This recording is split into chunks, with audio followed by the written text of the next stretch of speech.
What is going on, everybody, and welcome to another episode of the Real GP series. This video is being brought to you guys by Sean Wimberly, who was my first Ultimate Patreon pledger, and along with that title, you get to request one video of your choice, and Sean wanted to see the Real GP per hour of the Cave Horrors. So as usual, in typical Real GP fashion, I will be taking you guys through all the information around the Cave Horrors, which includes their drops, what kind of combat stats they have, and what kind of loot I ended up with after completing this video. So without further ado, first thing is first, we will go ahead and get into a little bit of background information about the Cave Horrors. The Cave Horrors are a Slayer monster, and they do require a Slayer level of 58 to actually inflict damage on. You will also need a special item, which is called the Witchwood icon, which I will show you guys in the gear setup in just a minute. As far as Slayer XP goes, only 55. This NPC only has a hit point level of 55, making them very easy to kill, even for lower levels. Their max hit is only 9. Their weakness is actually ranged, but their attack style, similar to the Bloodvelds, is a magic-based melee attack.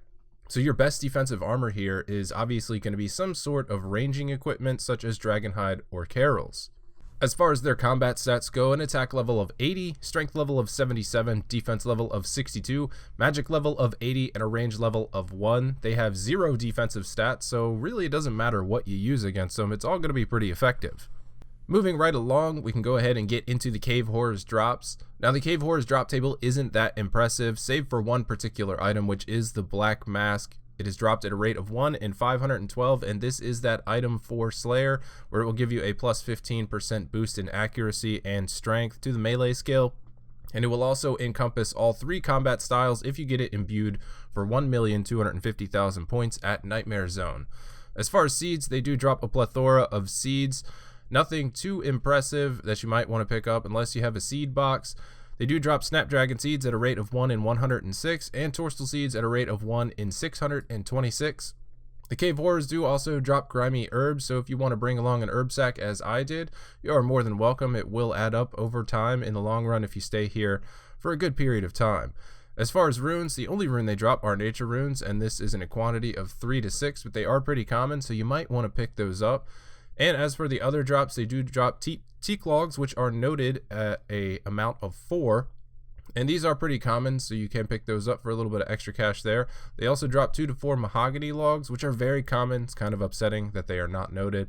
And ensouled horror heads, which are a rate of 1 in 30. I did also pick those up because they were a decent amount of cash on top of everything else. Next up, we can jump into the gear and the inventory setup. I went with the Helm of Nitsanot, the Fire Cape, and as I said earlier, the Witchwood icon, which you will absolutely need if you are meleeing. If you are ranging from a safe spot, you will not need this. You can wear an amulet that gives some sort of boost to the ranging skill. In the ammo or blessing slot, I have Arata's Blessing, but any blessing will work. Weapon and offhand are going to be the Abyssal Whip and Dragon Defender. Carol's top and bottom for my armor because of that magical-based melee attack. Barrow's gloves, primordial boots, and a berserker's ring that is imbued.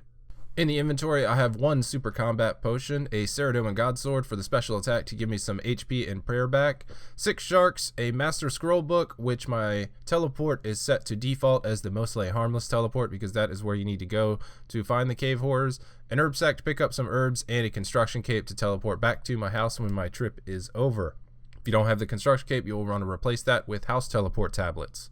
Now, I split this video up into 12 1-hour segments, obviously 1 hour per trip. It was great because the Super Combat Potion with the Preserve Prayer activated allowed me to stay for just about 1 hour, as long as the 6 sharks lasted me that long because they do hit quite a bit even through the Carols, and you can see your HP depleting a little bit. If you don't have the overhead cost for a Ceradoman Godsword, you can certainly replace it with a set of Guthans. Either one will work fine. So, how many Cave Horrors was I able to kill in this 12-hour video? Well, I killed 2,614 of them in 12 hours. Divide that by the 12 hours and it gives me an average of about 218 Cave Horrors per hour. So just about every 2 hours you should be seeing a Black Mask based on the drop rate. A little bit over 2 hours actually. I thought this was a pretty good number. Again, their HP is pretty low. At 55, I was able to just about 2-hit the vast majority of them, and they are aggressive for about 15 minutes, so it's a very good AFK spot if you have a task of Cave Horrors or if you're an Iron Man seeking one of those Black Masks.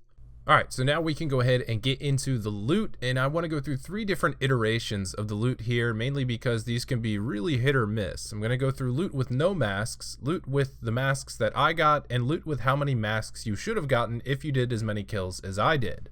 First up, we'll go ahead and get into the statistics with loot with no masks. So if I had not gotten any masks, which you can see here on the screenshot, I left them out, my gross value would have been 2,125,817.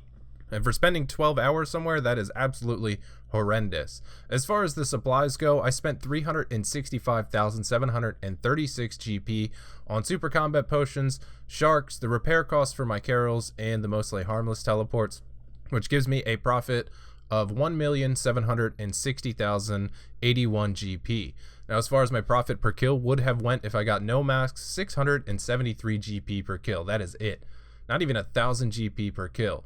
And as for my profit per hour, it would have been only 147,000 GP. Now let's go ahead and throw my masks in there, which jumps my gross value up to 18,182,167 GP. And I got really lucky with the masks because I was actually 4 masks over what the drop rate should have been for how many I actually killed. Now my supply cost again remains the same at about 365k, giving me a profit of 17,826,431 GP. My profit per kill ended up being 6,819 GP, which is worlds and worlds and universes better than 673 GP per kill. As for my profit per hour, I personally made 1,516,000 GP per hour with the 9 masks that I was able to get. Now lastly, we're going to go ahead and cover what you should have gotten if you killed 2,614 cave horrors like I did, and this is the drop rate of the black mask of 1 in 512 worked in there. My gross value would have been 11,051,567 GP, with my supply costs once again remaining the same at 365,000 GP. Profit was 10,685,831 GP, giving you a profit per kill of 4,087 GP and a real GP profit per hour of just about 890,000 GP. So there you have it, guys. Using this particular method of killing the cave horrors, the real GP per hour that I have for you guys is just about 890,000 GP per hour, give or take, depending on how lucky you are with masks. As you guys saw, I made about 1.5 mil per hour at the cave horrors, which is not bad at all. But even for lower levels or mid-level accounts, if you want to camp the cave horrors and make somewhere around probably 900,000 per hour, but you have to remember I do have max stats, so my kills per hour are going to be a little bit higher than those of lower level and mid-level accounts. If I had to estimate, you could probably see somewhere between 5 and 700,000 GP per hour based on the drop rate of the black mask at the cave horrors. So that's going to do it, guys. Once again, I want to thank Sean Wimberly for becoming my first ultimate Patreon and giving me the idea for this video. Thanks a lot, dude. I appreciate it. If you like this video, please leave a thumbs up down below. They really help the video's popularity. If you haven't done so yet, please tap that subscribe button on your way out. All of your support means a ton to me. And if you'd like to become an ultimate Patreon like Sean, you can check out the description below. The link to my Patreon is there. All of your pledges will go towards my channel and helping me create and produce better content. Until next time, guys, I will see y'all later. Take it easy, everybody.